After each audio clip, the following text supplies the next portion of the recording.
بصي بحترم جدا فكره ان اتنين يبقوا منفصلين ويبقى فيه احترام ويبقى فيه رقي في التعامل، لان انت بتشكل شخصيه بني ادم. ايوه. انت لما بتطلع الولد فعلا عنده تفسخ اسري، ده بيتاثر عليه فعلا نفسيا، مش كلام.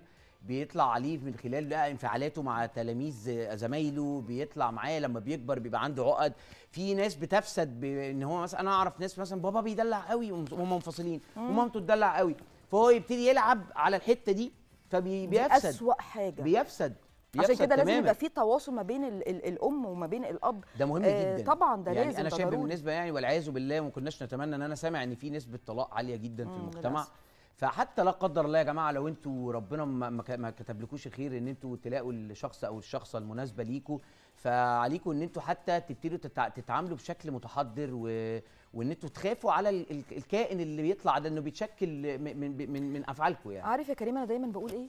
يعني احنا يمكن او يعني خدنا الموضوع في حته تانية، بس هو ده ريليتد برضو على فكره بيوم المراه العالمي، لان الست لازم يبقى عندها وعي.